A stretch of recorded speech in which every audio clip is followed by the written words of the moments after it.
Okay, well, welcome to day 2 of this workshop. It's the first of 3 workshops that are supporting the work of the National Academy of Medicine's Global Roadmap for Equitable Healthy Longevity. Thank you to the people in the room for returning. Yesterday was a long day, but a really exciting, stimulating day, I think. Thank you to people on the online who have joined us. So just briefly to recap on yesterday for anybody who wasn't here or can't remember what happened. We had a great keynote from Michael Marmot, who really provided a framework for the Commission to understand or to engage with the terrain that we're journeying across. It's a very complex terrain. And then through the day, we explored these 3 key issues that are, they appear simple to start with, they're not simple.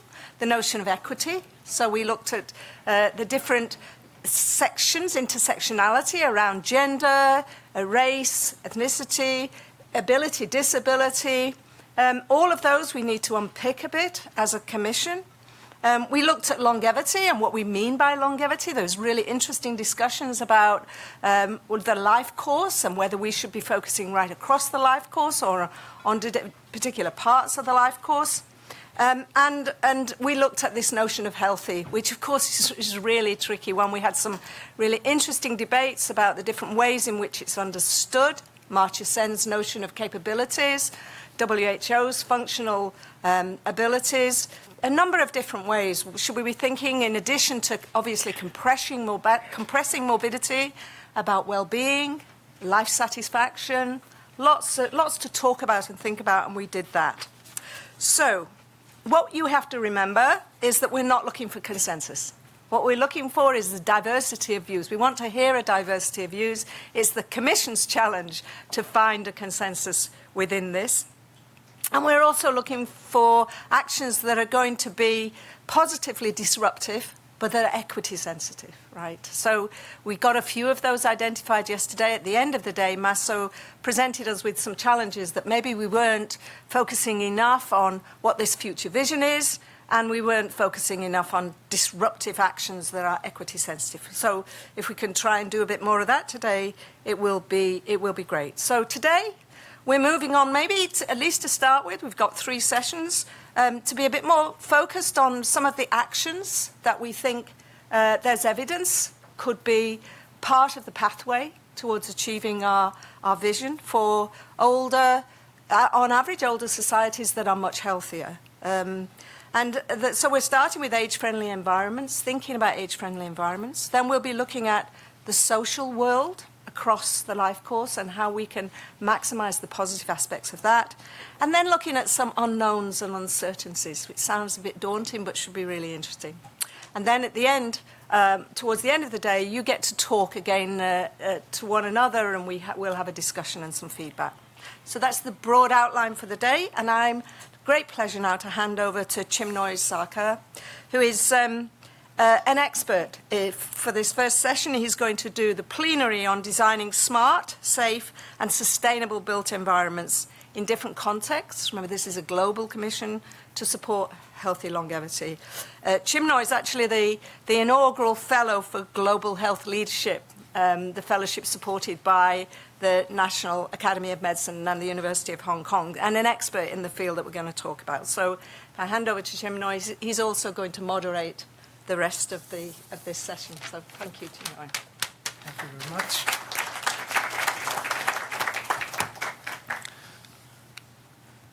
Well, thank you. And well, today I'm going to talk more about the environmental determinants of healthy longevity. And we all know that our cities are complex adaptive systems, and so are health is. So we have multiple subsystems, we have interactions between the various systems, we have feedback loops, and our health, so does our cities self-emerge over time. So we need to have a systems-based approach, and from a built environment and environment perspective, the cities comprise of buildings as well as the infrastructure and the network of roads connecting to those infrastructures. And that governs the amount of energy we consume, the wastes we produce, Also, the degree of social disparities that we are exposed to, crime, urban climate, and also the travel modes that we take every day. So the exposures in our models are the degree of sedentary lifestyles that we are exposed to, measured in terms of physical activity, then various forms of pollution, air pollution, noise pollution, especially in high density environments like Hong Kong, and then we have contamination as well as water pollution, and nowadays temperature extremes. And the health outcomes that we are interested in are the chronic diseases, infectious diseases, as well as the mental health outcomes, plus, of course, the injury through accidents. Now, can we sort of imagine ourselves being surrounded by an hypothetical hypervolume that I call as the health niche? The hypervolume is a function of the epidemiological triad of person, place, and time. So, and our health emerges over time. So we have the x and y axis, which is the space, and the time is the z-axis. And then this health niche is a function of several multiple multi-level factors in our urban environments.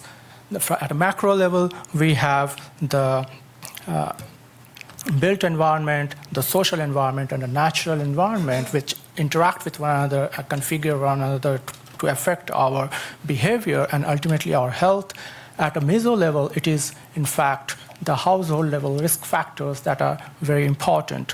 Whereas at a micro level, it is our physiological makeup and the genetic factors which makes us predisposed to a particular disease. It's also important to understand the precursors of various diseases, such as degree of stress we are exposed to. Are we obese or not? And ultimately, we have to consider the stochasticities, or the degree of uncertainties that are involved in an urban system. And they emerge from factors. They are sort of the negative disruptors, we can call them. So factors such as climate change or global conflicts. Also, factors such as new policies that may drastically change our behavior. Now, I'm going to talk more today about some of the research that we have been doing in the UK, and it's called the UK Biobank Urban Morphometrics Platform. The UK Biobank is a cohort, it's one of the largest cohorts in the world of 500,000 people across 22 cities in the UK, and we have been developing the built environment exposure database for those 500,000 people over the past 6-7 years. So basically, we have this 500,000 people, we geocode where these people reside, and we model and measure the built environment, health-specific built environment within multiple catchments of the geocoded dwelling addresses. The idea is to find the associations between the various forms of exposures and behavior and health outcomes. So we have around 750 matrices for each of these individuals. They comprise of 200 matrices of various forms of densities. Then we have matrices of street level distance to key services, street level physical accessibility, greenness, measured from high resolution satellite data, terrain variability, and deprivation. One of the studies which our colleagues in Cambridge did was to find association between physical activity and various attributes of built environment. And they found that indeed it was walkability, parks, and physical activity facilities that were significantly associated, whereas non-protective were the deprivation and degree of air pollution. One of the first studies we did was to find the links between adiposity and housing unit density, adjusting for all other built environment attributes and individual level covariates. And we found that the dose response curve was in fact curvilinear, with a cut point of 1800 units per square kilometer. Below that cut point of 1800 units per square kilometer, the environment was obesogenic. Whereas as we move beyond 1800, we begin to feel the beneficial effects of physical activity related decrements in obesity. So planning suburban densification does in fact provide us a public health opportunity. Another study we did was to find the relationship between greenness measured from very high resolution satellite data and adiposity for around 300,000 plus participants. And in fact, every interquartile increment in greenness was associated with around 3% lower odds of obesity and 9.3% higher odds of using public transport, using sort of active mode of travel for non-work travel. And in fact, the associations were more pronounced in people greater than 60 years of age and also exposed to high urbanicity and low socioeconomic status. Another study we did pertains to the relationship between greenness and depression. For around 100,000 people, and we did find that a 4% lower odds of depression every interquartile increment in greenness. And of course, we did find, the good thing was we found a pronounced effect of greenness in participants greater than 60. The effects were more pronounced in those participants greater than 60 living in high urbanicity areas, as well as participants greater than 60 living in deprived areas, measured by the Townsend Index of Deprivation.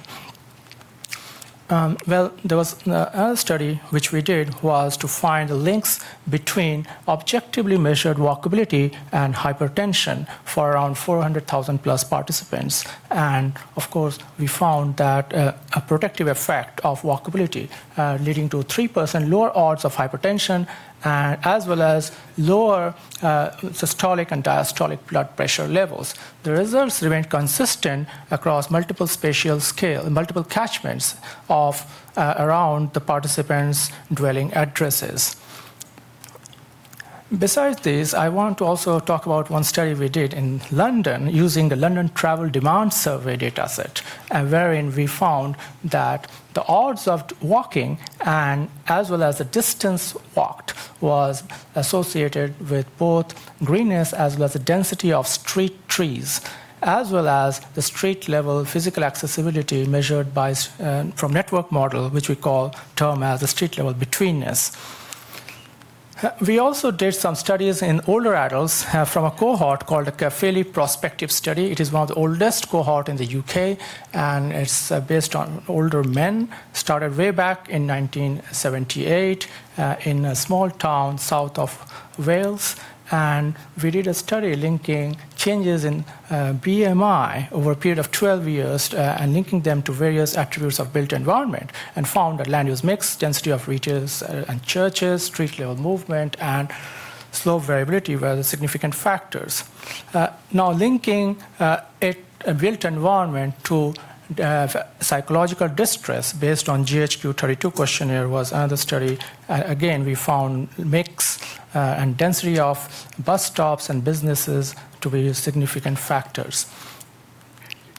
And we are trying to replicate this methodology to other large cohorts, including those in Hong Kong. And one of the recent studies that we did was to examine whether greenness modifies the associations between short-term exposure to air pollution and respiratory mortality amongst older adults based on a cohort called the Hong Kong Chinese Elderly Cohort. And we did find evidence of significant interaction, especially in the case of mortality from pneumonia. Well, then the question is, what's the model? What should be the perfect model when we are talking about healthy longevity? So an all-encompassing model should not actually depend solely on healthcare. Rather, it should be a sort of integration between the healthcare, social care, urban planning, and community-level collaboration. So, of course, we are interested in primary prevention, early detection, and management of chronic diseases. At the same time, from an urban planner's perspective, aging in place, how do we create a sense of community and social interaction within the community are important factors. Also, inclusive design, the universal design for older adults and age-friendly living are important factors. And lastly, self-empowerment and independence are very important as well. Now, as we know that with age, there is a sort of reduction in the functional capacity. And the question is, can we design environments, design our cities in a way we can offset the negative effects of these reductions in functional capacity so that we promote higher levels of physical activity, greater social interaction, and hence sort of offset the risks of chronic diseases. Well, there are multiple urban interventions that may be tried on, and they pertain to planning and design, towards promoting independence and self-reliance amongst the older adults, accessibility to healthcare, accessibility to salutogenic spaces in our communities, and also perhaps 5G in health. And how can we maintain and enhance the social networks? That's another important factor to consider. And security and resilience. So the resilience from perturbations, especially those associated with climate change, and security and safety from, say, street traffic-related accidents, and also dementia-friendly cities. Well, what are the city-level predictors? Well, I don't want to go into details, but then the question is, can we sort of design and create compact cities with optimized density and land use mix so that we reduce the trip lengths? With the reductions in the trip lengths, we promote active travel and active living. And also, can we make those cities livable? That's the question. Then again, can we design our streets in a way that they are walkable and there's greater sense of community? Then can we enhance exposures in our cities, especially to salutogenic environments with higher restorative potential? That's another question. And then housing is another very key important factor, especially in high-density cities, in all major cities of the world nowadays. So can we adapt our present housing, especially the public housing, in a way that they can be used by all subgroups of population? Can we improve the quality of the microenvironment and enhance the functional capacity within these spaces? So to conclude, how do we create smart cities that promote longevity? So smart mobility, can we go in for a door-to-door seamless transport across different modes of transport, good connectivity between the modes, and collective mobility or adaptive mobility? Then can we adapt our existing residential environments, our offices, as well as our public infrastructure in a way that they are inclusive and they are easy to use by all subgroups of population, including the elderly? Now, again, integrated infrastructures and supportive networks, that's another important factor.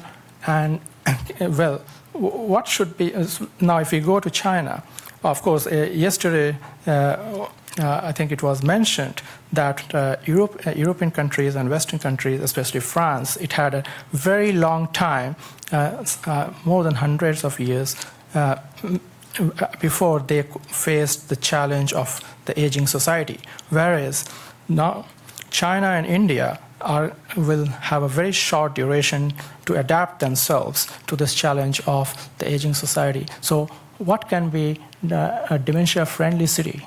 Can we make cities that are familiar, legible, distinct, safe, and comfortable? That's another thing to consider. And the role of assistive technologies, how can we integrate and make them adaptable to the current public space?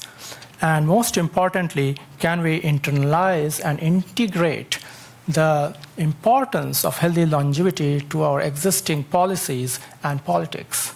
For this to happen, of course, we need elderly to be the stakeholders and decision makers. Thank you very much.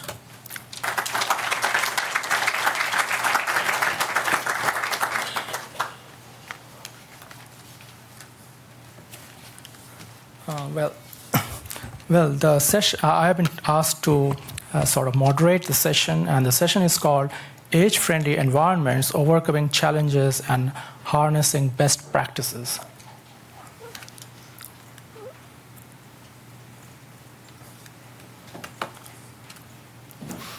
So, well, the objectives of the session are to understand lessons learned and best practices from different programs that have the aim to create age-friendly environments in different contexts, to examine cross-cutting challenges that we need to overcome across different programs, and to discuss how to bolster evidence and evaluate age-friendly environments that could inform other contexts. Well, today we have a luxury to enlighten ourselves with three very diverse case studies from experts from Manchester, UK, Kashiwa, Japan, and Kigali, Rwanda. So I would like to call Paul McGarry, Hiroko Akiyama, and Nadine Umetani Gatsinzi to the stage, please.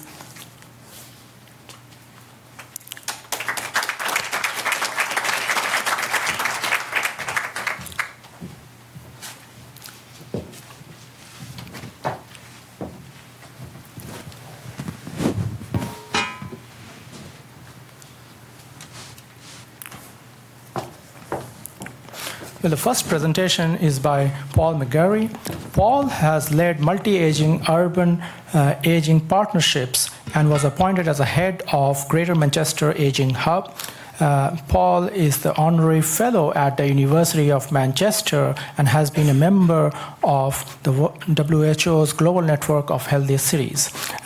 Without much ado, may I please invite Paul to be the first speaker and come up to the stage.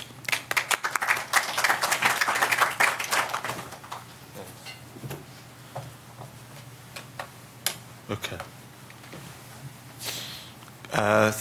Thanks, everybody, and lovely to see you this morning. I'll just introduce myself briefly. I'm kind of 90% bureaucrat, 10% sociologist.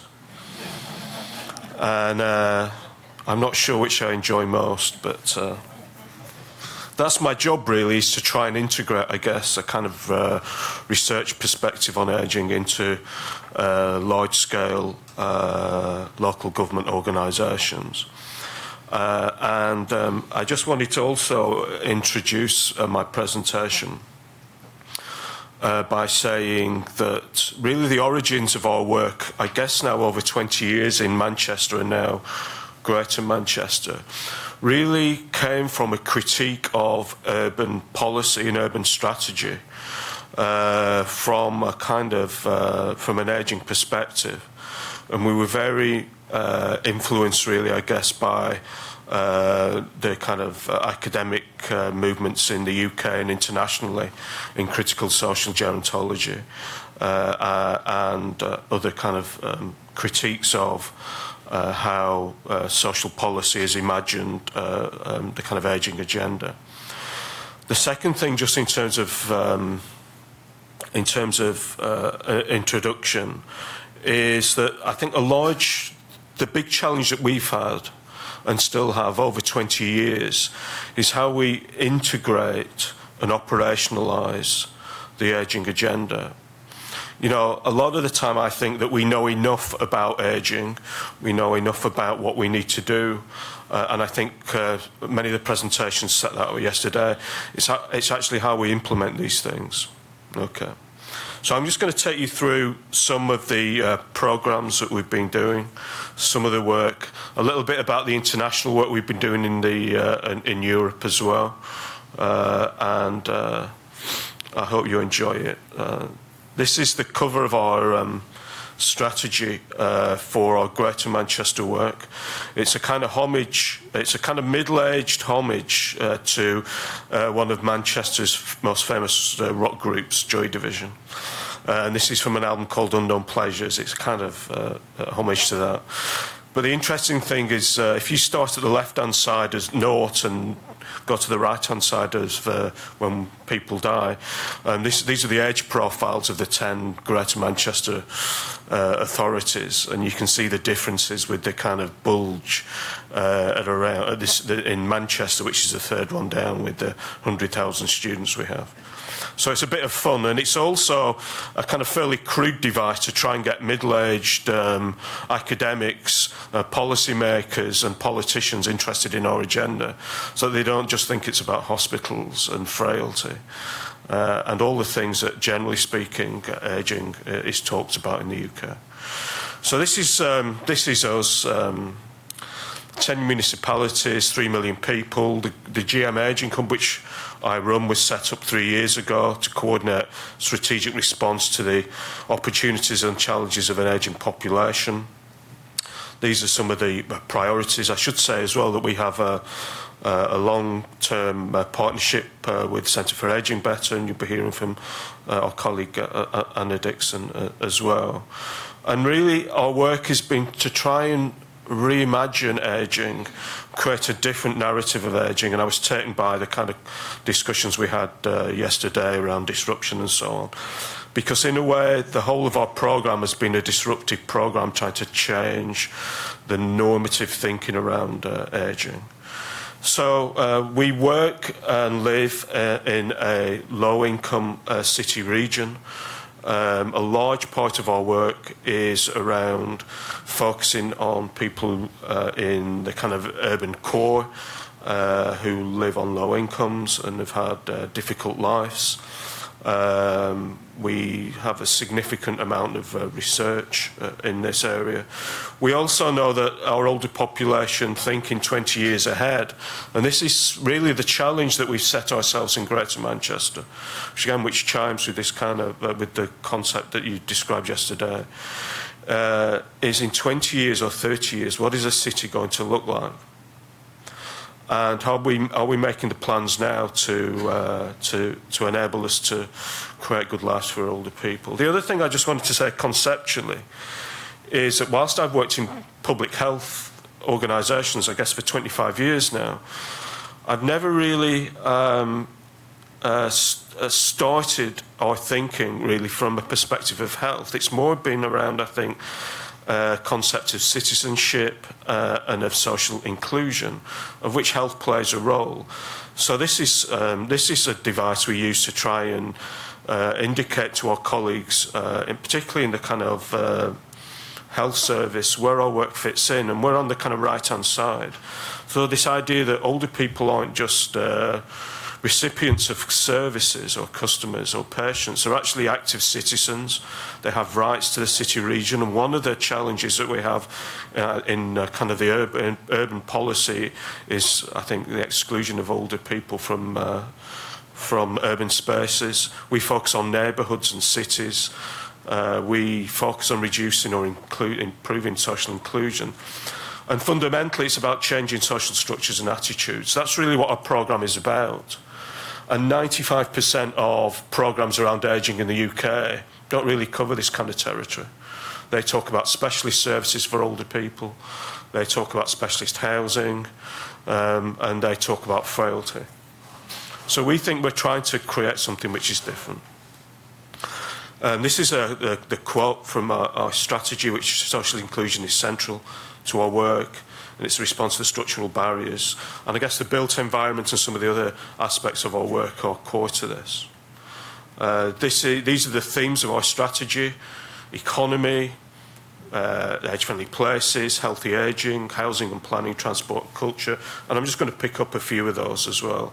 The ABCDs are the kind of some of the cross-cutting things.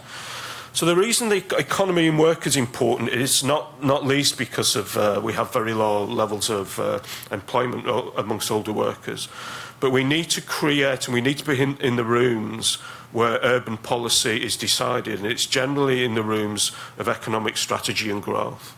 And unless we're in the rooms where these things are discussed, the ageing agenda works with one arm tied behind its back. So I spend a lot of my time in this world discussing industrial strategies, the ideas of civil cities and so on. We also spend a lot of our time in the rooms where colleagues are designing the Greater Manchester Spatial Framework, which is a 30-year programme, a strategy around how the city region will look. And again, it seems to me that the right place to be is in these rooms. and trying to influence the discussions and the objectives. We also have a significant programme which is a kind of bottom-up social movement, I kind of guess, programme. We have 50. We will have 50 neighbourhoods committed to creating age-friendly places led by community organisations. We're just coming to the end of a 10 million programme called Ambition for Ageing, which has worked in 25 of our neighbourhoods. And we've just launched a new programme called Pride in Ageing, which is looking at the needs, desires of LGBT older people. We're about to launch, we have just launched recently a new programme called Ageing in Place. And this is a programme which tries to bring together the ageing agenda, the age-friendly agenda, and integrate it with how we are going to commission and organise our public services in the next 20 years. So this is about, again, trying to integrate ageing into mainstream programmes which are led in other places in the Greater Manchester family of organisations. So we've identified 12 neighbourhoods across GM. We'll be working in over the next 5 years, looking at issues around transport, housing, social action, services and so on and so forth. And it seems to me that this is the way that we're going to have the maximum impact on the everyday lives of older people. I just wanted to put up this, I don't know, do colleagues recognise this? Yeah, no, okay. So this is a French artist called JR, who's got a programme called Wrinkles of the City. And if you take anything from my presentation, have a look at this on the net. I think this is from Los Angeles, actually. But he's done these programmes in, I think, in Hong Kong, in Berlin, and other, I think, Cuba as well. And what he does, he works with older residents, and then he listens to their stories, and then he puts these images onto the sides of walls and buildings. And I put this in not least because I think it's incredibly inspirational, and it's about changing narratives, it's about changing how we think about ageing. But this is to really to emphasise the issue of agency of older people in a lot of our work.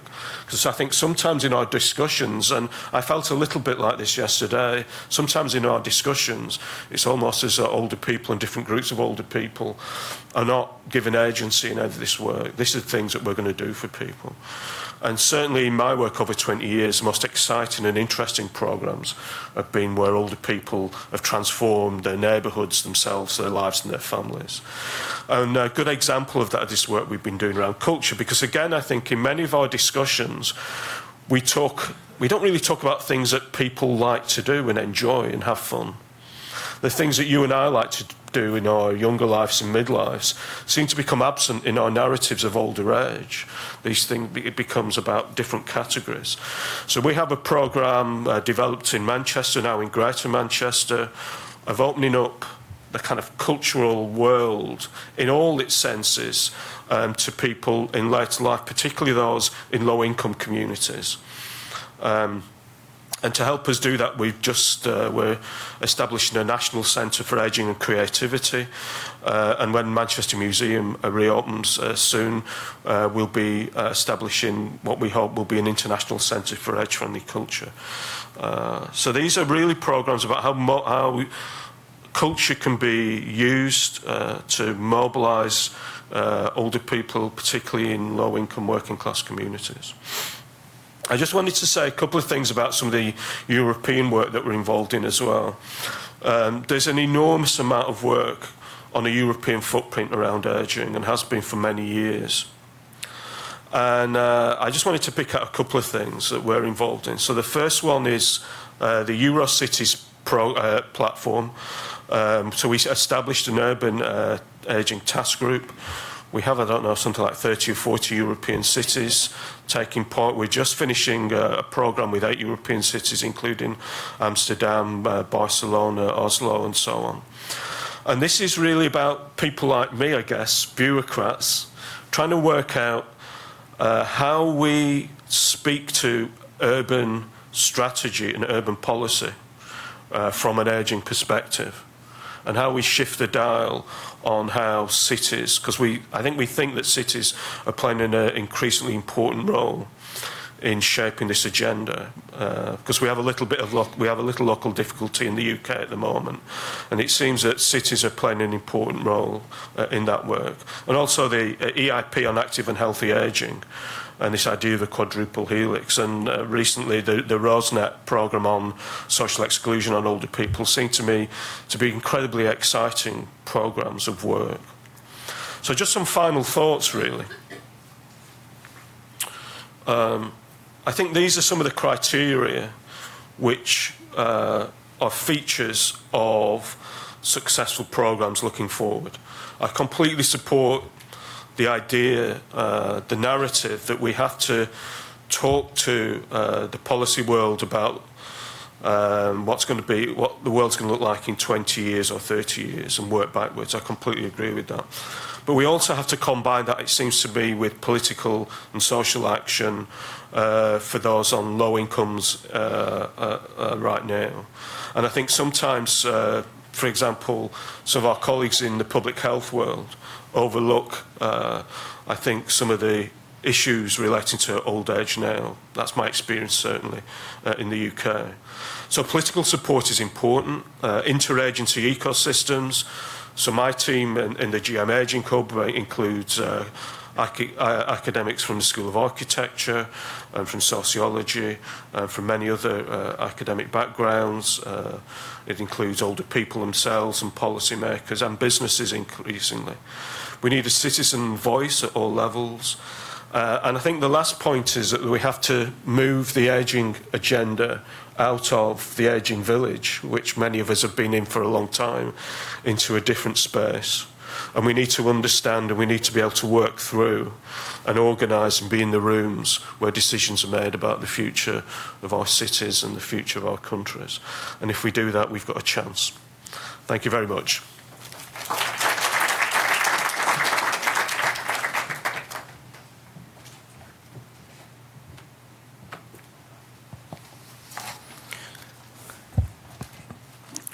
Our second presenter is Hiroko Akiyama. Hiroko Akiyama is a gerontologist and an emeritus professor at the University of Tokyo and a former vice president of the Science Council of Japan. Professor Akiyama conducted a series of cross-sectional surveys, including tracking the aging patterns of 6,000 Japanese for more than 30 years. May I ask Professor Akiyama to come to the stage, please?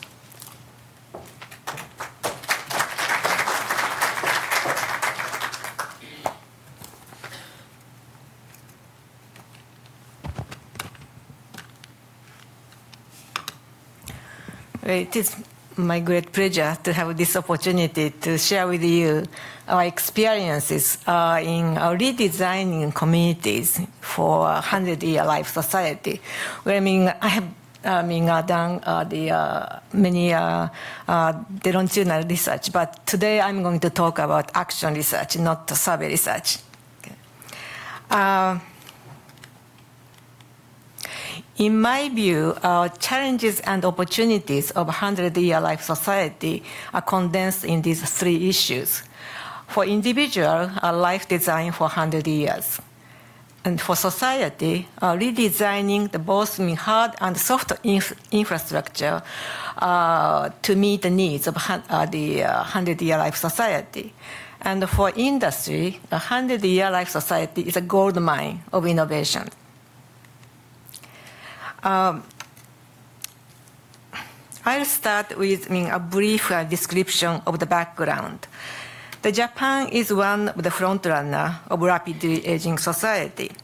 And the average life expectancy of Japanese women is now 87 years and 81 years for men. And the current total fertility rate is 1.43. So as a result, 28% of the Japanese population, so 1 of 4, Japanese in Japan is age 65 and older. The total population started to decline in 2010. And this slide shows, old age dependency ratios. Now, 2.4 persons they support one older person. And we are expecting the ratio will become almost 1-to-1 in 2050. Obviously, we will not be able to sustain the social security system and also economy as well. About 7 years ago, the Institute of Gerontology, the University of Tokyo, launched a social experiment in a community. The existing infrastructure of communities was built when the population was much younger. And we need to redesign both hard and soft infrastructure of communities. And we are trying to redesign communities for meeting the needs of 100-year life society. And we want to build communities where people could live for 100 years, staying healthy, active, connected, and live with a sense of security. And this is not a retirement community. It is an ordinary community for people of all ages. And as this is a social experiment, we evaluate the effects of our interventions at individual level, community level, and costs. And we make policy recommendations based on scientific evidence. And this is an overview of a project. Okay, so this is kind of the list of major projects we are now working on. Productive aging, lifelong learning, human bonds, frailty prevention, healthcare and long-term care system, and housing and transportation and ICT information technology. Okay. And certainly it requires considerable scientific and social innovations. We have 2 experimental sites, one in a metropolitan area, 30 kilometers away from Tokyo, and the other in a rural area. We chose 2 quite ordinary communities so that they are, be helpful for other communities in redesigning their communities.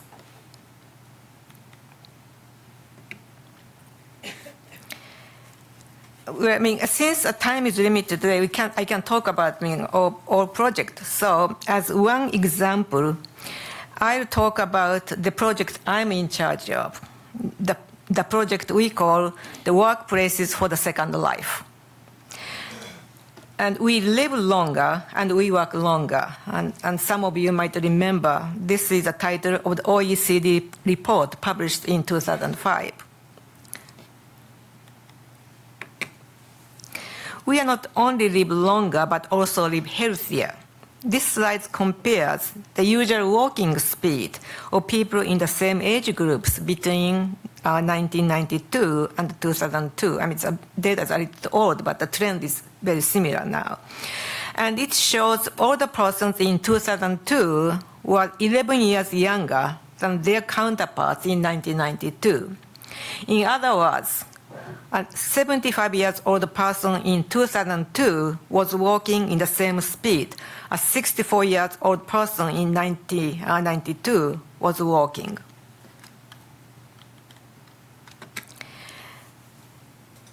And 3 years ago, a Japanese Association of Geriatrics and Gerontology made official pronouncement to raise the definition of old age from 65 to 75 years old.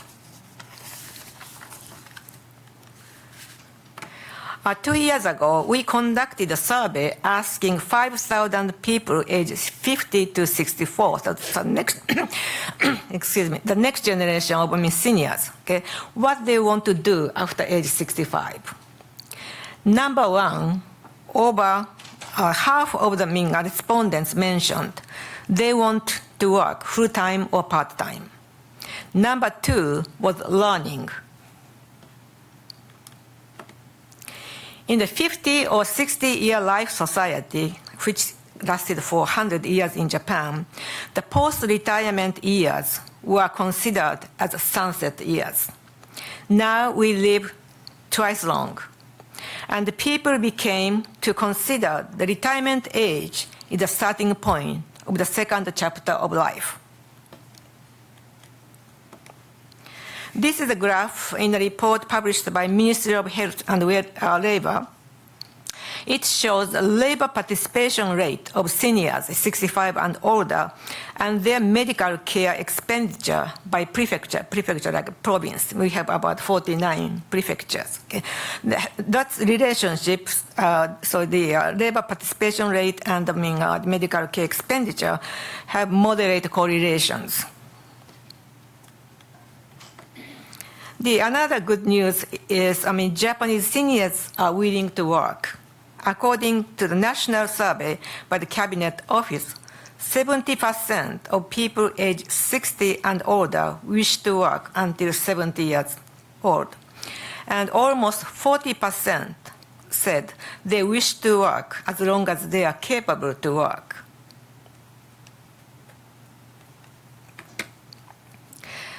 Comparing the previous generations, seniors are healthier, better educated, wish to work even after age 65, and work is good for health. So we started a project called Workplaces for the Second Life. Kashiwa City, in one of the urban city, the site, is a typical bed town of Tokyo. A huge number of baby boomers who commuted to work in Tokyo retired and came back to this community. And we are creating age-friendly workplaces and a flexible scheme of employment suitable for the second life.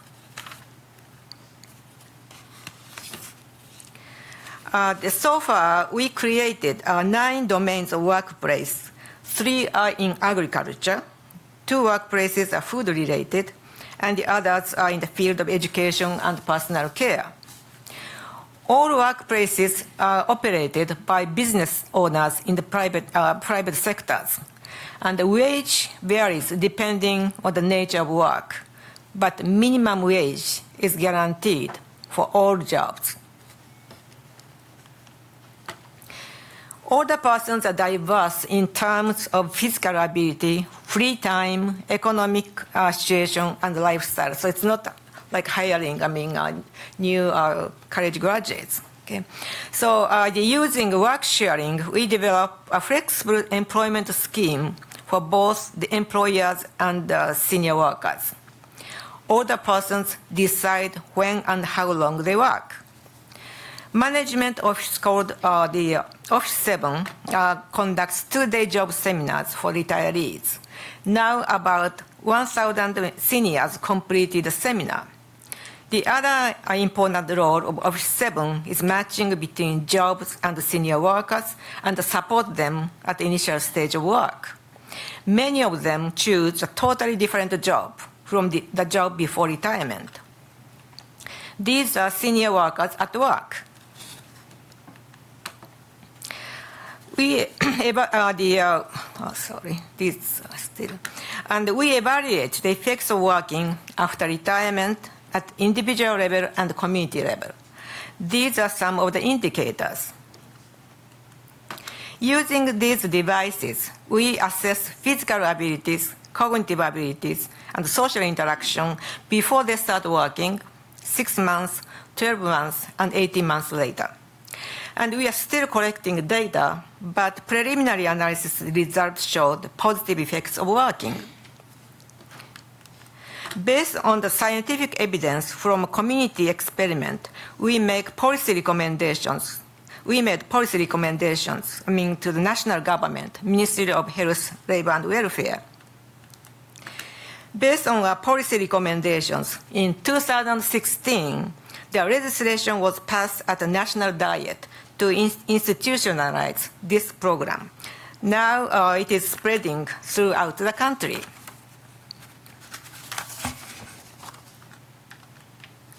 Seniors' labor force participation is essential for sustainability of social security system and the economy as well. We need to reform the pension system, reduce various barriers at workplaces, and enhance seniors' employability.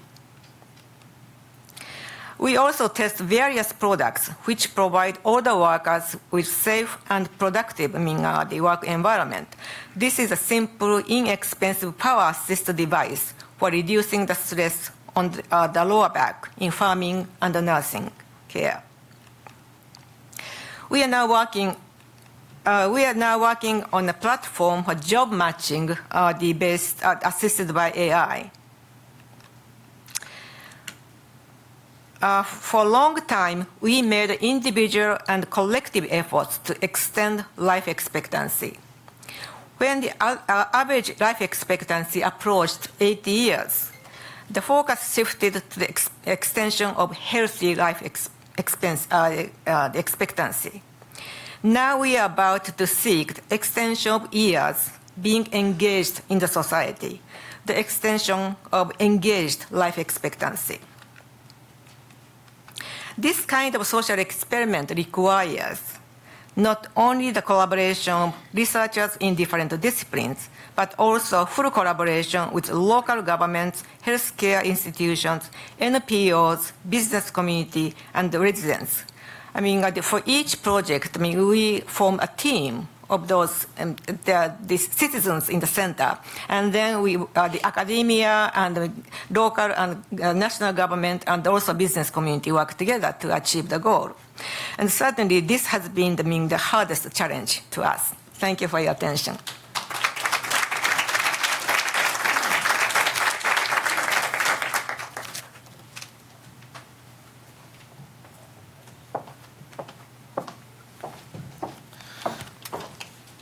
Thank you, Professor Akiyama. Well, the next speaker for today is Nadine Umetani Gatsinzi. Nadine is the Vice Mayor of the city of Kigali and in charge of the socio-economic affairs since August 2019. She is responsible for the coordination, implementation, and monitoring of all activities and programs related to economic affairs and social development, and she has also been the permanent secretary of the Ministry of Gender and Family Promotion. May I welcome Nadine to the stage, please.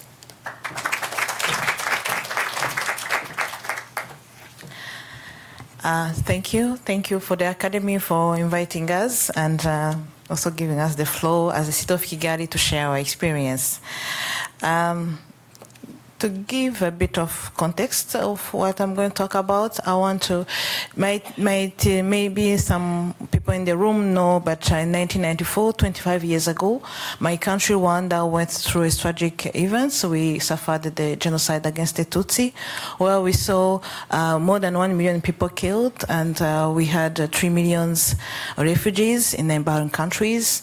The social and economic infrastructures were destroyed, school, hospitals, everything was destroyed by the time. The economy was shrinking, and the civil society services by the time had a very low capacity, with more than 80% of public servants lacking tertiary education. For the government to be able to really respond to these challenges, we, as a government, our leadership had to put in place really policies that put the citizens at the center of all action and activities. It isn't that, as you could understand, after the genocide, the first thing that the government had to do was establishing security.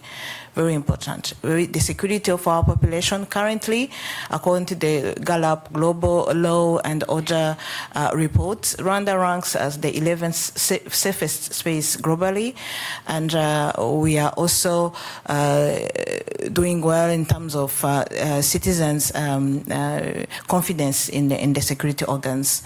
Another thing we had to do by the time was really to bring in justice, and the judicial and the classical system of justice we used all to know couldn't give us the solutions. So we had to dig in our culture, to dig in our way of doing, in our culture, and then we came up with what we call the Gachacha system of justice that helped really to try all the perpetrators of genocide, but at the same time bringing in reconciliation.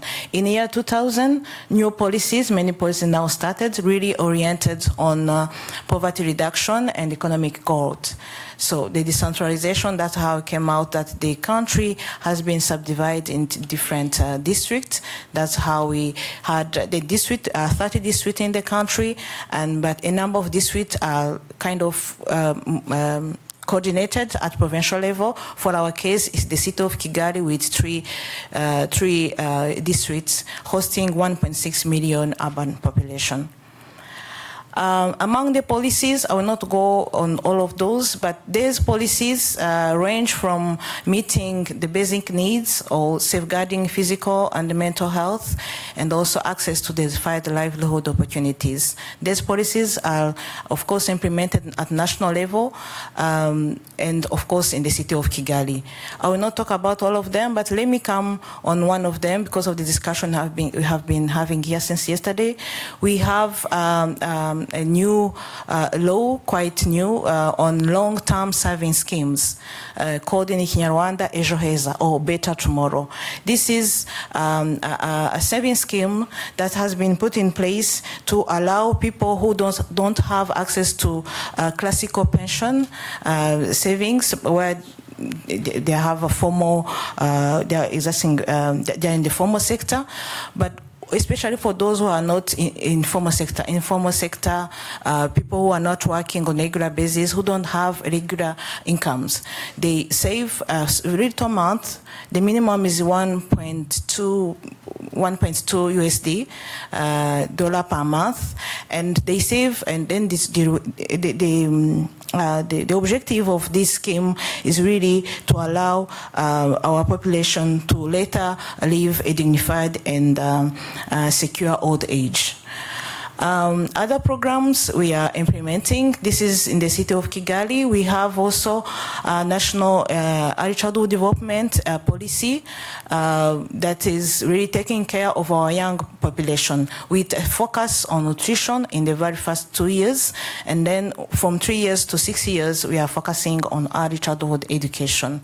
And of course, we have another specific pillar on parents' education. We are also, as the city of Kigali, very much involved in urban settlement. It has been for a long time a city not well organized in terms of housing. So now we are coming up with model villages where we are having people living in a very high risk zone. We kind of exchange their plots in a model village, as you can see on the picture, where people can live, have access to clean water, electricity, other basic services, schools, garden, vegetable gardens, and access to market, access to transport, a very dignified life. Specifically now to the city of Kigali, one of the things I think have been really insisted to talk about is the mass sports, the car-free days. This is an initiative of the city of Kigali that started in 2016, where it was a once-a-month activity. Now it is have been a bi-monthly activity where we close all main roads to vehicles and motorcycles, and we encourage people to come and do some walking, jogging, cycling in the city, and with specific objective to promote the culture of sports and activity and active lifestyle, to educate citizens on the prevention of non-communicable diseases. Where they are doing sports, we have assembly points where people go and they get free tests and advices on non-communicable diseases. These range from cardiovascular, blood pressure, cancer, dental, and eye tests, where people get free and they get advices. Some are referred immediately to the hospitals, others where they're getting advices on how to take care of their health.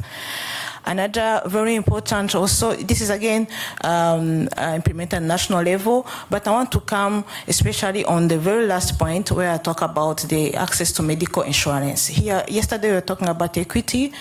In Rwanda, we have put in place a system called we call it Mutuelle de Santé, but it's a community-based health insurance where people, depending on their wealthy, they pay a small contribution by the government add-on, but everyone is covered by medical insurance. We have the very first category of people we call the extremely poor, and there we find maybe single mothers, old people, disabled people. For those, the government pays 100%, and they have access to medical care. Another other specific activities we as a city we have now this year in May 2019 joined the City Council Challenge Foundation, where as a city we are going to work with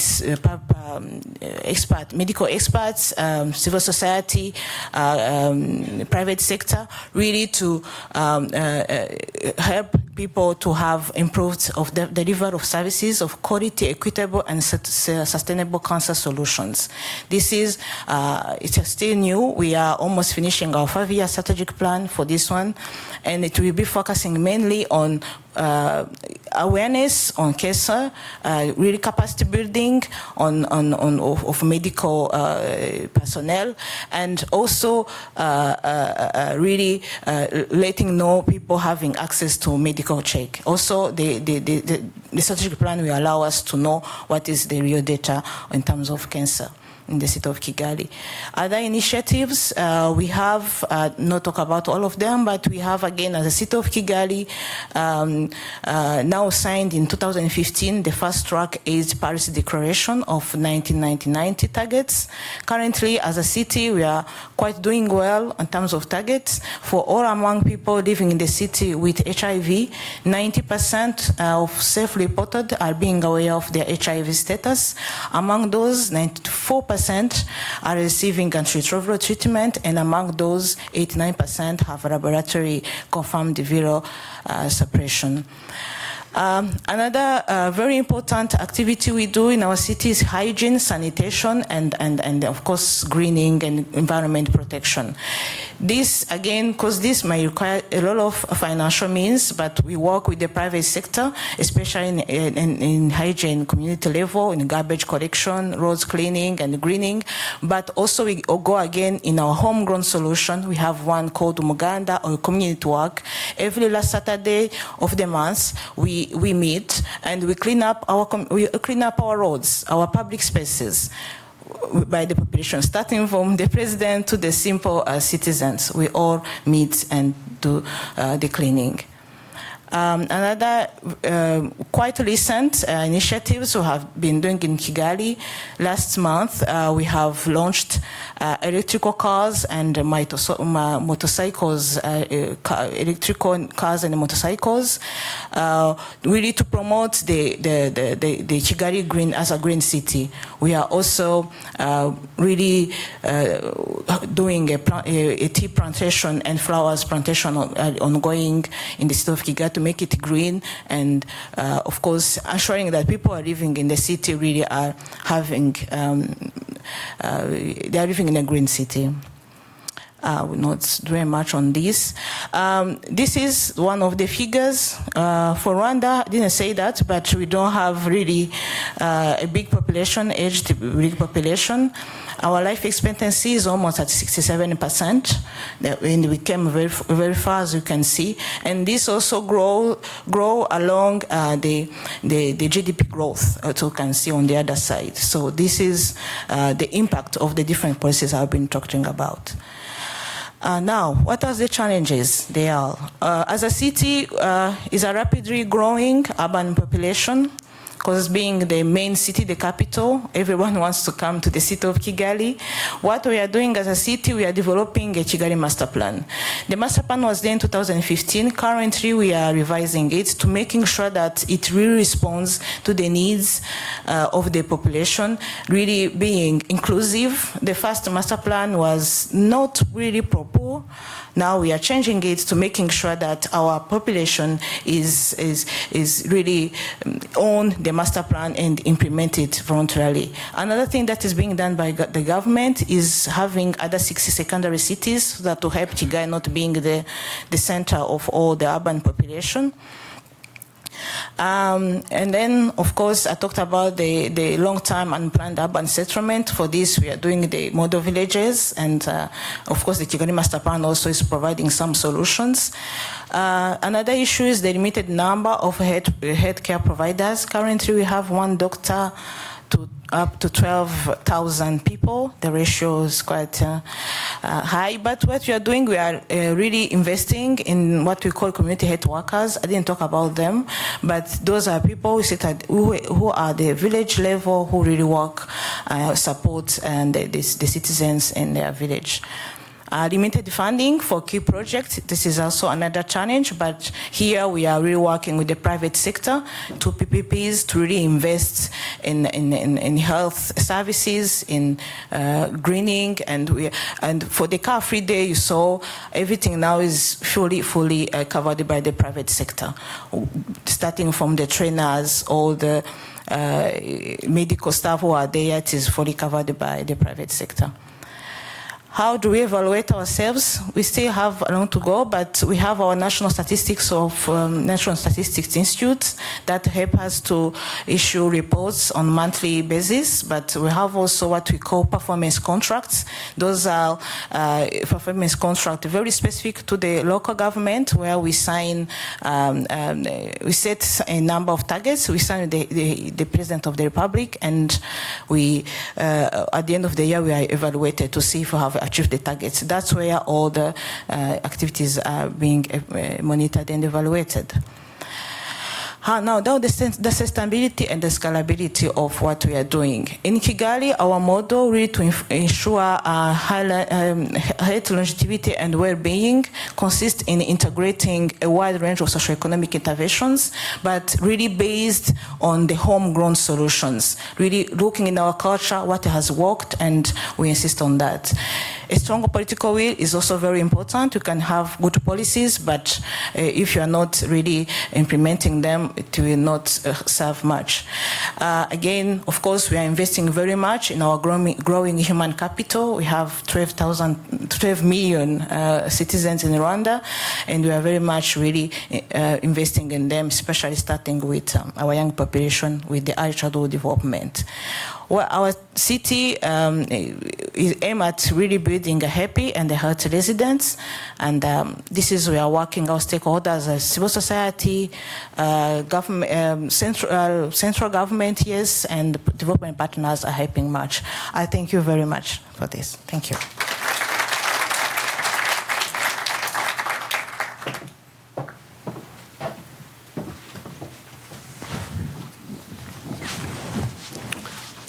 Well, thank you to the 3 speakers, and in fact, very refreshing presentations of case studies from 3 different stakeholders with high saliency, who happen to be bureaucrats, academics, and civil servant, and or vice mayor. So it's quite a good combination here. And of course, we have 3 different contexts. That's quite interesting as well, at different stages of demographic transitions.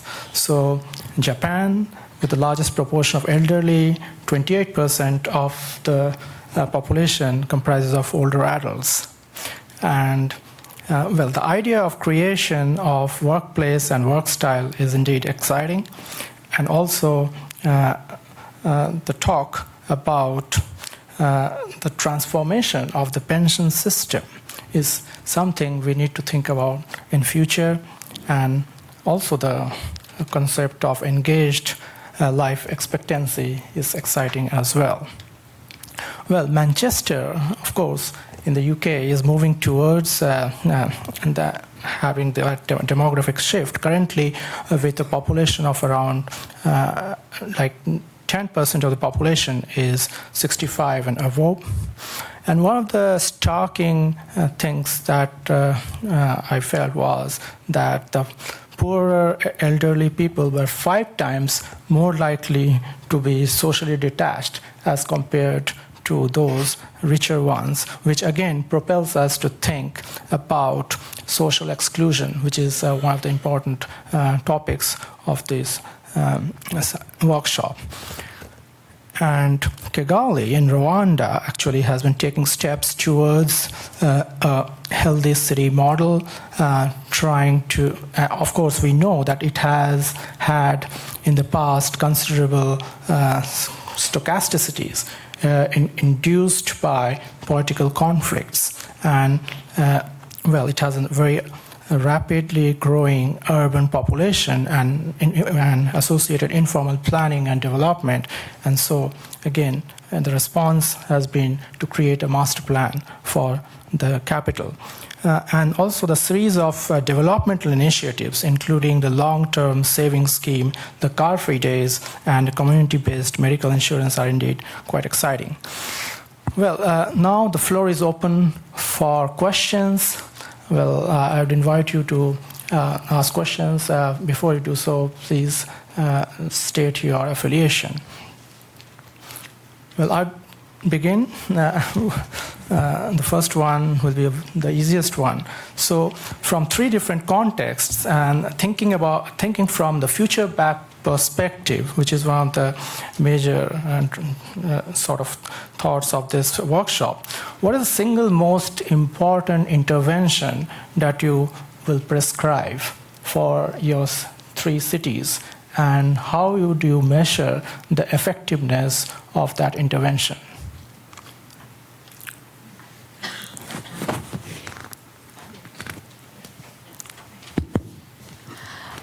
Thank you. Now, what is the most important aspect of what we are doing in the city? I will really do much in the urban settlement, what we are doing in Kigali. As I said, the city was not well planned since for ages, and this is something we are really doing on continuously, really building those model villages where people could live and have access to all the services, the basic services, the people being the near the medical health cares, they have schools in their nearby. This is something we are really building in the city to make sure that they are living a healthy and a dignified life. So we, as we are still starting, I talked about the master plan. We haven't yet evaluated its impact because it is just starting. But this is something we think we in the future really help us to support and making our city a better city where people can live and have a dignified life, including also the elderly people. As I said, we have not a big number of people old. We above the 60. Our people aged more than 65 are only 2.3% of our population. It is still small, but we are very much working on that with the long-term savings and also with some key programs. I talked about the medical insurance, but for the most poorest one, we also have cash transfers, direct cash transfers to those families, especially those with old people, to be able to sustain their life. So mainly, that's what I have to say. Thank you. Thank you. I think there are 2 parts to my answer. I think the most important thing that we do, or are doing, is building an ecosystem of leaders across the Greater Manchester institutions who understand the narrative around ageing that we have been developing and supporting. So I think that's the most important in terms of interventions from those of us interested in ageing. I mean, how we measure that, and I say that because in the short to medium term, we're dependent on those agencies and organisations to deliver the changes in people's lives. So how do we measure that? Well, I think we measure that by the inclusion of ageing in large-scale city regional plans and programmes. We measure that by investment in different initiatives. And we measure that by the impact on how people feel about how they live where they live. So, it's complicated and difficult, but I think without that structural intervention, then we're left with quite often small-scale projects that finish until the next one comes along. So I think that's the key thing. Okay. It's working? Okay. Well, when we talk about, aging society, I think we tend to focus on negative aspects. Of course, we have to address those issues in the long-term care, dementia, loneliness, all those things. But we are trying we want to explore opportunities, new opportunities for 100-year life society. Because actually we have a lot of new opportunities which my grandparents' generation even never think about. Okay, and for example, now it's easy to have two jobs. I think so there are many new opportunities in a 100-year life society. So that's one of them. Because in order to do that, I think working with citizens, people, is most important. People are not that pessimistic. They have a dream. They are optimistic.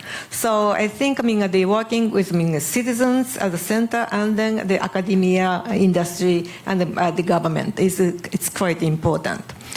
And the evaluation, we try to evaluate every intervention we make at individual level and community level and costs. And but this is certainly a challenge. And actually, we are learning a lot from European, experiences. We have a lot to learn to, the methodology of evaluating, designing new communities. Yeah, and it's a challenge, but we are working on it. Okay, thank you. Now the questions from the floor. Hi. This is Bridget Kelly with Burt Kelly Consulting. Thank you so much for this panel. It was very informative, and it was wonderful to have the case studies. All of you focused on urban environments and issues around the built environment and community planning and aging in place in rural communities is potentially very different. So Hiroko, you mentioned that one of the sites is a rural site, and I was just wondering if you could share some of what's been learned from that site and what some of the key similarities and differences are that we might want to be thinking about to include rural communities. Okay. Yeah, we have, several, the fields, but one of them is at least two or three in rural area. And actually, I think there are many common issues in urban area and rural area, but there are some differences. And particularly in Japan, the population is declining, and particularly in rural area. So, we have to, the way to redesign community is different from Tokyo and the rural area. And actually, I think the planning committee invited Toyama City, which is I think it's the model of compact city. They are trying to how to say, shrinking. The making the city compact, and they are doing a quite fantastic job, but they could not make it. So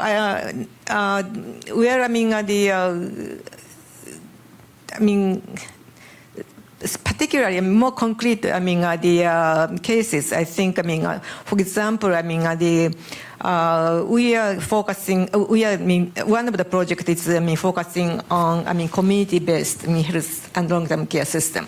Okay, the way we do in the urban area and rural area is quite different because people live scattered around, and also in Toyama, the rural area, half of the year is covered by snow.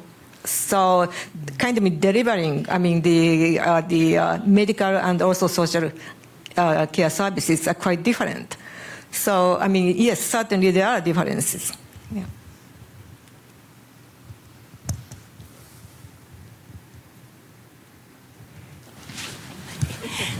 Thanks. I'm Charlotte Ye from AARP Services, Inc. Thank you very, very much for the inspiration and just the wonderful things you're doing in your communities. I have a question. I felt like there are two concepts that maybe you didn't push the envelope enough, and I would love your thoughts in reaction to this, and whether we should be asking the Commission to include these two thoughts. And the first is, I love the thought of social inclusivity because it brings people together. But shouldn't we push it further to say, what is your purpose and meaning, and do you have a critical role in the community even as you age? Case in point, I love this French sociology researcher who says they are changing the language from what can we do for you to what you can do for us. And what they have done is taking individuals, little older women or men living alone, widowed or widowed in their community, and they are now the recipients of all the house keys for the professional families for students at school. So when the students come home from school, they have to go to her house to pick up the keys. The parents know they're safe, and she has a very critical role in the community. Think of what that purpose and inclusivity does. And the second concept is the power of language. We've all said we need to start changing the culture. So when I hear, and I know everyone uses the word aging in place, but when I hear that word, it sounds static and isn't what we want mobility. Should we talk more about vitality or thriving in motion? I like the term age-friendly, that's very good, but it still is somewhat divisive because it's about them. I'm being friendly to them, not inclusive in the community. So case in point, in the city of Boston this past month, they have literally changed the name of their Commission for Elderly Affairs to the Age Strong Commission. They now have posters, bulletins, flyers all over the city in the public transportation and elsewhere that are highlighting ordinary people who are still extraordinarily active in their community, from ages of the 50s to 103, who are talking about their contribution to the community. Just would love your thoughts on those two thoughts.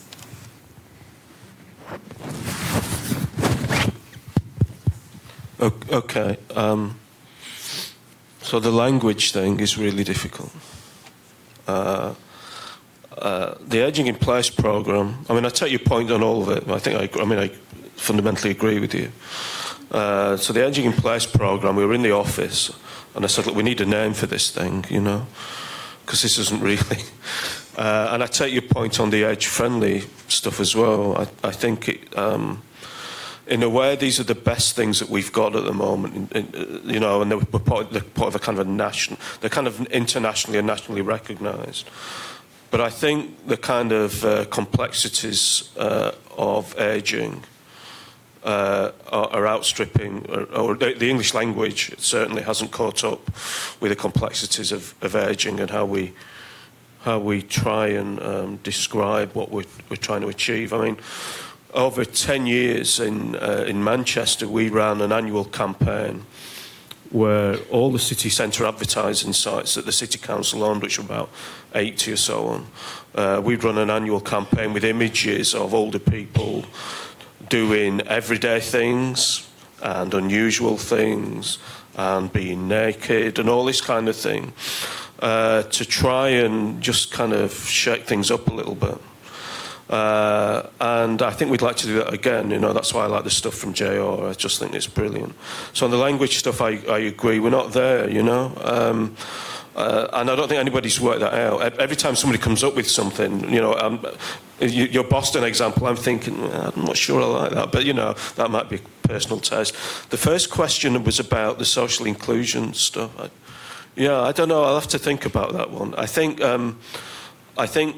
even using the language of social inclusion in our strategies is kind of a bit head-scratching to a lot of the people that we work with. We're trying to explain complex, dynamic, changing issues in an environment where the NHS, for example, in the UK, thinks about older people. Well, first of all, it calls them elderly people, which is not a term we particularly like. It calls them frail, pre-frail, very frail. So in that environment where the biggest organisation which deals with older people has a language which is out of date and so on, and you're struggling. But I agree with the points you made. Well made, yeah. So if we go to this side, Linda Fried. I have two questions for all of the panelists. You each, all four of you, gave fabulous presentations. I learned so much. Thank you. And I'm wondering if you could help us think about how two things. One is there's this term that has been in play, certainly in the U.S., called of social infrastructure. So how do we get out of what in the U.S. I think we did quite well in the 20th century of designing for isolation and loneliness, and actually now start designing for intra and intergenerational cohesion and connection? And I'd be interested in each of your thoughts about how we actually build towards that as a goal. I think it was alluded to in different ways in each of your presentations, but are there formal ways or goals that we should be building toward? And the second is perhaps particularly for Vice Mayor Gatsinzi, but really for everybody. How do you? Your life expectancy is increasing very rapidly because of everything you're doing. How do we plan both for now and for 25 years from now for the future we're building simultaneously, and get people on board to in your narrative to prepare for society of healthy longevity? Thank you. Thank you for the question. Let me start with the last one you just have asked. All we are doing now is really we are also projecting what will happen in the coming years.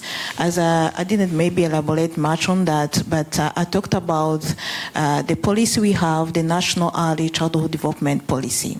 This is still quite a new policy, young policy. It is there since 2014, where we are looking at our young generation, very starting from conception, where we are taking care of the pregnant mothers, making sure they are well taken care of, so that the baby that we're born, we have more chances in life. So we are really very much investing in this to be able really to build a healthy and health and well-being society, people living in the society.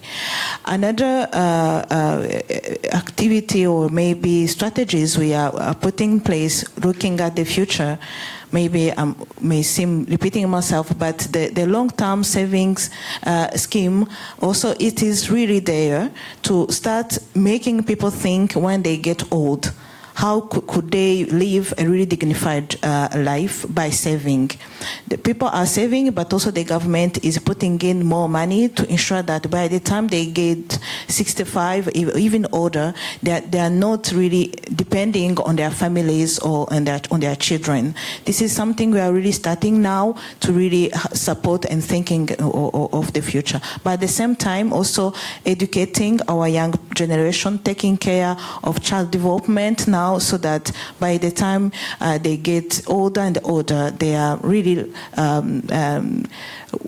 active and still active citizens by their time. So those are very, very important things we are doing. So I hope I respond a bit to your question. And from a point of view of designing for social cohesion and connection, I'd be interested in how each of you think about that. How? Designing for social cohesion and connection in the, perhaps even in the built environment.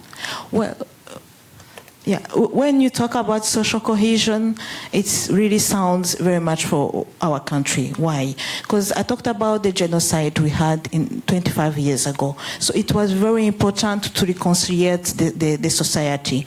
And we put in several programs that really help to build that cohesion and taking care of our members of the society, being the old one, the orphans, all the people, different categories of people living in our society.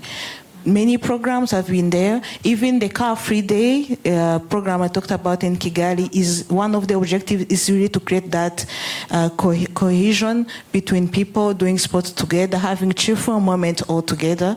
But we have also at our country a National Reconciliation Commission that is really putting in place so many programs, ensuring that people talking to each other are doing all activities all together. Even the umuganda, the community work we are doing every month. It is again another way of really building that cohesion in the society to make it to reconcile, because we suffered a lot 25 years ago. So those are different programs that are there.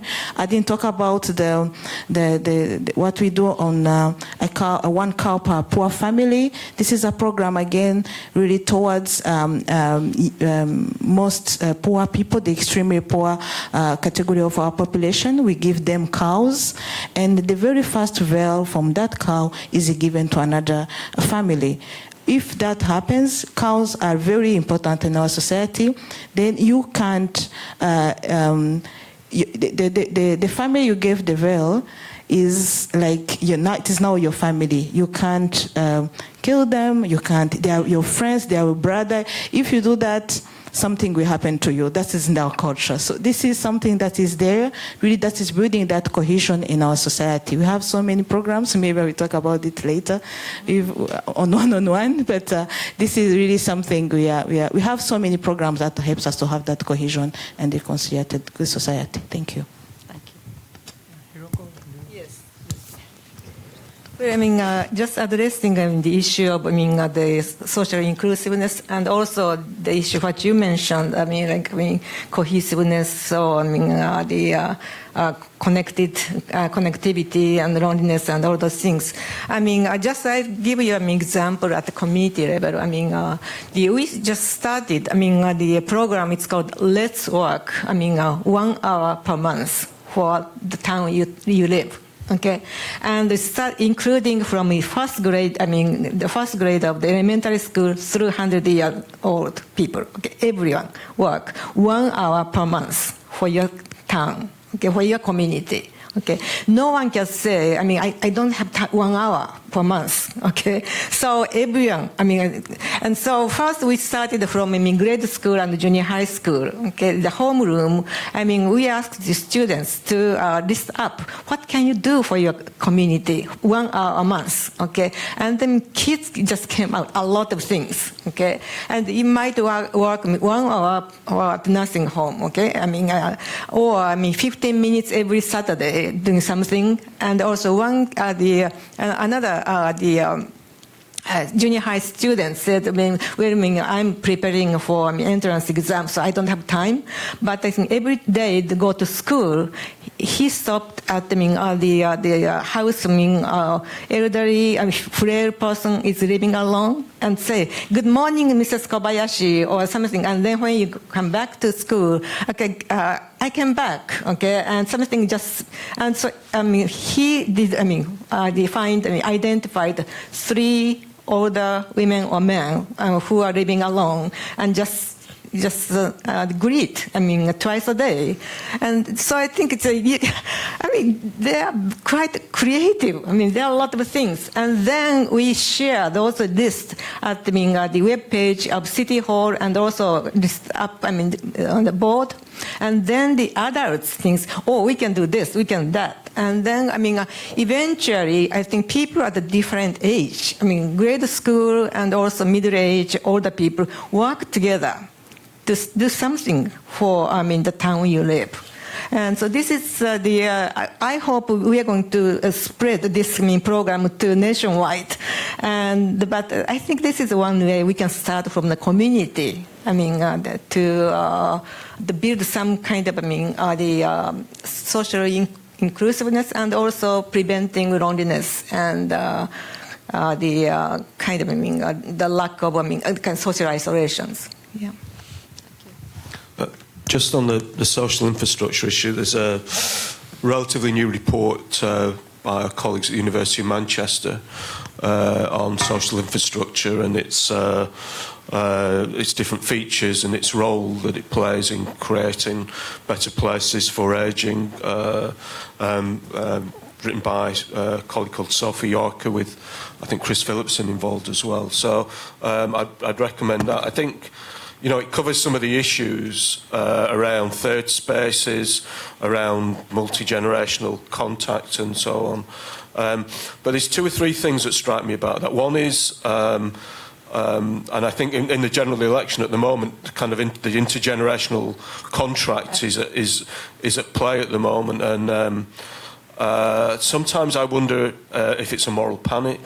Sometimes I wonder if it's a real thing, and if it is real, what form does it take? There is evidence that older people and younger people are spatially separating, and that might be an issue. There's also the issue of the kind of long reach of austerity from 2010 and beforehand, actually, which I think had a big impact on the social spaces and the places, and particularly in low-income neighbourhoods. And I suppose the last thing I'd say is the work that's done on and the analysis of just those everyday encounters with people that you know, whether it's the lollipop person or the shop store owner or your neighbour, seem to be very important features of communities that support a good later life. So it's complex and dynamic and so on, but I agree with your the issue that you raised, absolutely. Okay, thank you. We have time for three quick questions. Yeah. John Wong from National University of Singapore. I again want to echo Linda's comments. I think the four of you gave a fantastic and very informative presentation. Can I ask, are there ways in which you are identifying high-risk subpopulations within your built-in, if you're involved in urban planning, is it possible to identify high-risk populations other than using the standard social economic determinants of disease to try and zero in areas which we need to particularly focus on? And then secondly, since we know that we can never build enough hospitals or long-term care facilities, how do you plan to deliver care and health as much as possible into the residents' homes? I think to the first question, indeed, I think it will require a sort of collaborative approach, especially between the urban planners as well as the medical fraternity. And so that the point is, what is the ethics behind it? Can we overcome the ethics of identifying areas in a city or where high-risk people who are having a specific disease clusters reside? So we need to go beyond that ethics, I think, because whenever we would want to do that as a sort of collaboration.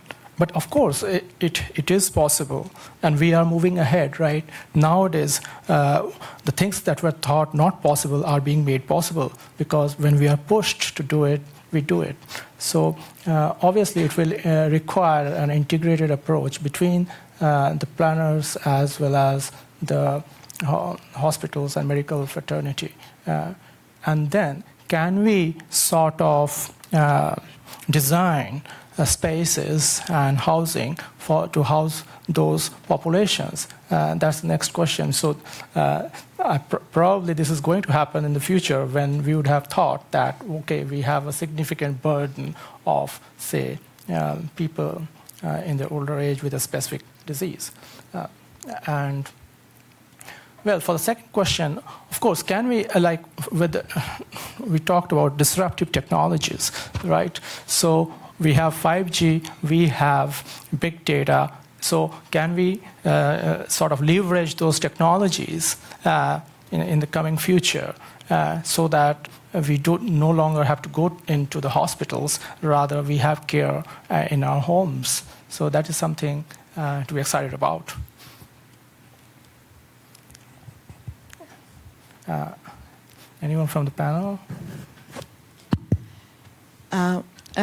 Maybe let me just say a little about how do we identify high-risk subpopulation. In Rwanda, we have what we call community health workers, and then they are at the village level. There are 4 people at the village level. Village is composed by between 100 and 200 households, and they have they schedule their visits in the homes, and they know people who are living alone, who are sick. And then they have an application. They have different tools, but one of them is a phone, a smartphone with an application. They can then register people and report to the nearest health center. So that also helps us to know who is in the village and what kind of sickness they may have, what kind of problem they may have. That's for the community health workers. But we have also a system that works at the village level. The head of the village has people who support him or her. And we have among them, one of them is in charge of social protection. They are working with the community health workers really to take care of the population and let us know at the sector, the district level, and the city of Kigali or provincial level what is there is a tool that helps us to get those information. How do we plan to?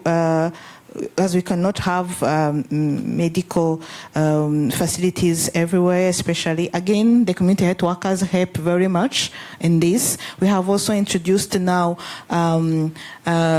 people who work like community health workers, but now giving palliative care to people who have a long-term sickness and accompany them when, like cancer or other long-term diseases that help them to at the community with some capacity building we give them, and they are able to support in the community and again report to the health centers and the hospitals. Thank you.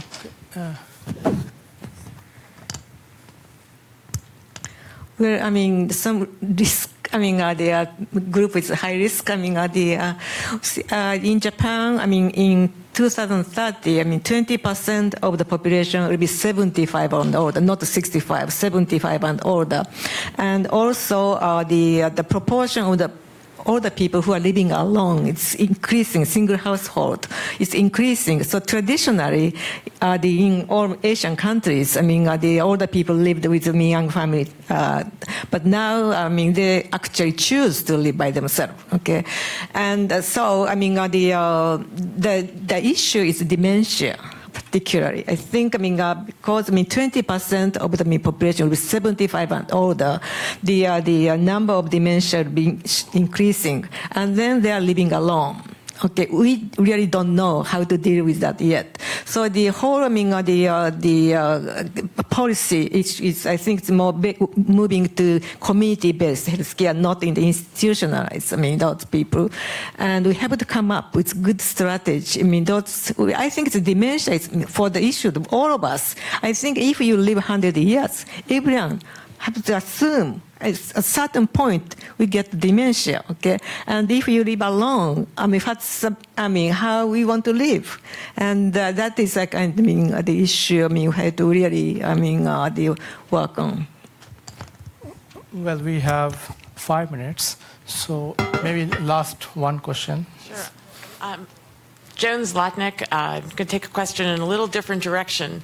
In terms of many of the initiatives you talked about, the different people on the panel talked about the importance of collaboration between academia, the government, industry, and citizens. And we know that those different sectors often have very different goals and missions. So if anyone has any sort of lessons learned about what worked really well or what doesn't work, I think that would be really helpful moving forward. Gary, do you want to have a go? Okay, so I've worked with some great academics, and I've worked with other academics, and you have to find people that you get on with, I think, and you have to be clear about the rules of the game, you know, and you have to develop trust, and you have to have a worldview, I think, which is similar. I think those are kind of important things. And you have to recognise that the academy has a role in telling the truth. and saying things that sometimes aren't great for you to hear. But if you do it in a collaborative way, you can do it in a way that's useful for everybody. So we've been working with academic institutions for 15 years, I guess, and that's how we do it. In terms of citizens, you have to be in it for the long term.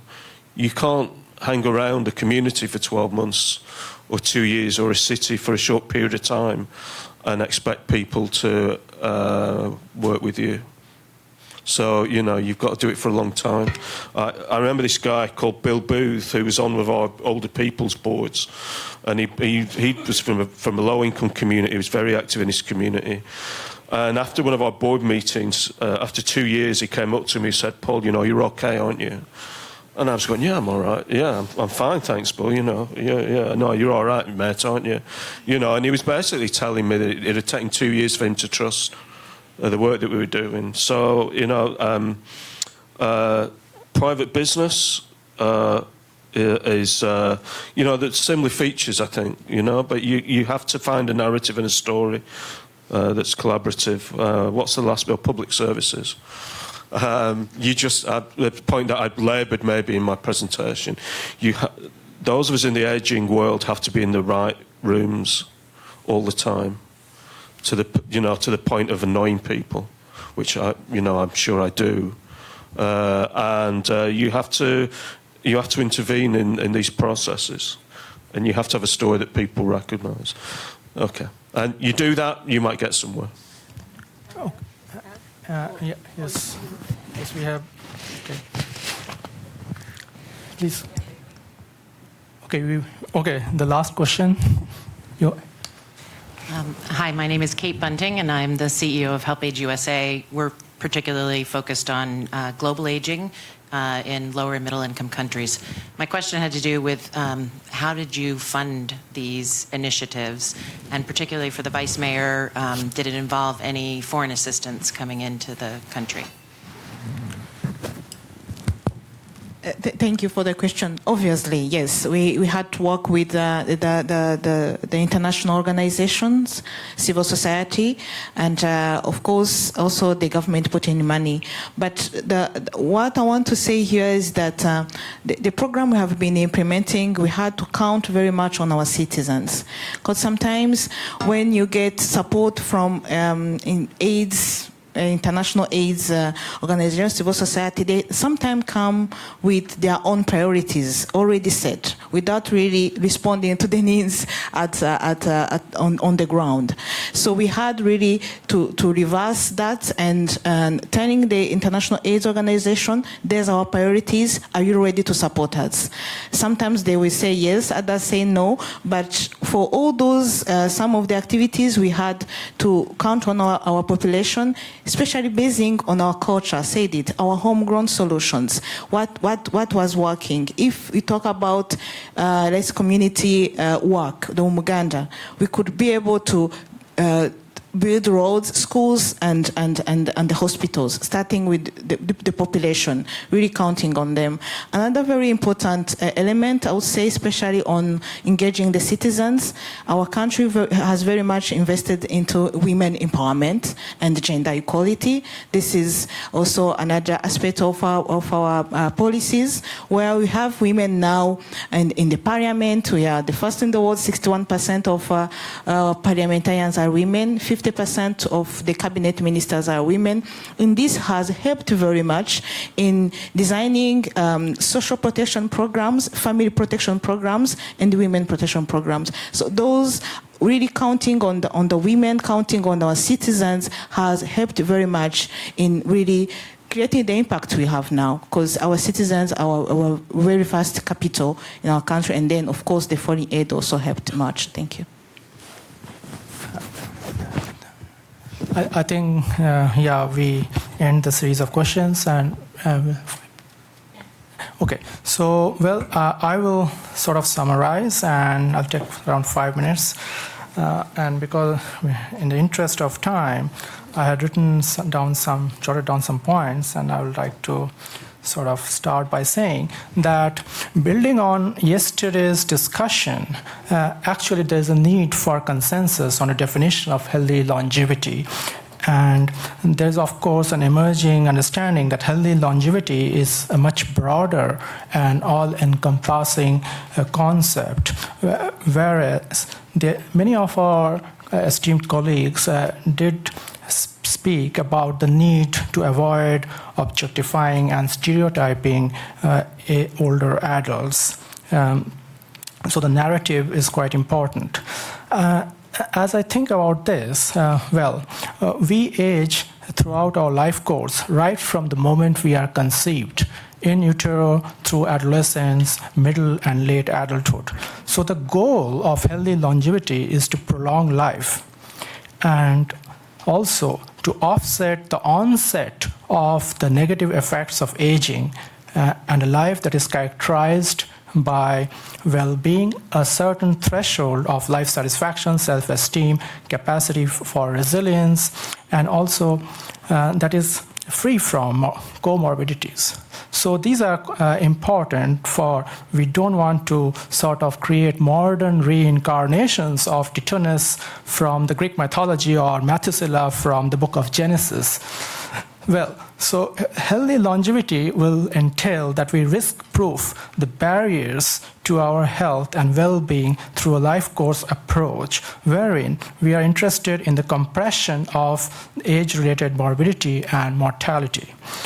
Older adulthood is a phase of healthy longevity wherein the focus must be on enhancing the functional capacity of this subgroup of population, and as well as providing for social support and interaction. And also the concept, as Hiroko introduced, of healthy life expectancy and engaged life expectancy are indeed quite important. So building upon this, I believe the message should be, as it was rightly pointed out in one of the questions, that on the creation of intergenerational spaces in our cities to make them more healthier. Creation of intergenerational spaces will be easier to implement because it will have multiple stakeholders as opposed to just age-friendly city per se. The goal is to promote functional capacity and sense of community and social support, not only within, but also between the population subgroups of different generations, for example, our grandchildren and our grandparents. Now, from a built environment perspective, I think we should audit the risk factors as well as the protective factors of healthy longevity at each life stage at an individual and neighborhood level, and evaluate the healthy longevity deficits that exist across each of the life stage as we plan for interventions. So thus, the interventions for a specific person or for a specific community should be planned, of course, with a future-back perspective in mind, but also taking into account the associated deficits in the healthy longevity across the previous life stages. Another challenge that we are likely to face is how do we harmonize policies and interventions with the political system and make the case for disruptive change towards healthy longevity. Generally, the government lifespans range from 4 to 5 years. However, policy development, implementation is glacially slow. And, behavior change and uptake is even slower. So the question is to ensure that we have sustained momentum in both the high-income and lower middle-income context. We must ensure that the stakeholders in this become the decision makers. So we need to include all subgroups of population, including the older adults. From a scientific perspective, I'm more interested about hard evidence that the interventions that we make at a neighborhood level as well as at a city level indeed work. So often we have cases where we have policies, but then there's no uptick on account of resistance to behavior change. So then this is likely to be more true, especially if we are dealing with older adults. So the question is, can we devise smart matrices and indices to measure the impacts of our interventions? Now, it may be difficult to devise a randomized controlled trial equivalent to those we use in clinical medicine. It may be impractical as well. But then we do need data. We need evidences from cohort studies, case control studies, as well as natural experiments within the community. And then the question is about resilience and adaptation. These are the buzzwords for healthy community. So resilience against stochasticities and negative disruptors, for example, climate change, conflicts, or potentially harmful policies, just like the US withdrew from the Paris Agreement. So again, the adaptations to the protective disruptors, disruptive thinking and policies. So for example, can we use the science of big data, AI, cloud computing, 5G, leveraging their power as positive disruptors? Or can we employ optimized design, density, and configuration, which can promote social cohesion, again, as a positive disruptor? Or can we house,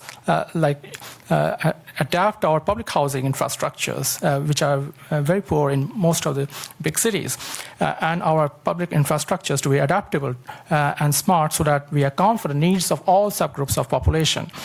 And I would like to end by saying that, of course, we need a sort of incentivization and monetization of not only good behavior, but also good planning and good design, and we need to incorporate them in our fiscal instruments so that actually we take notice and we bring about the change that we are looking for.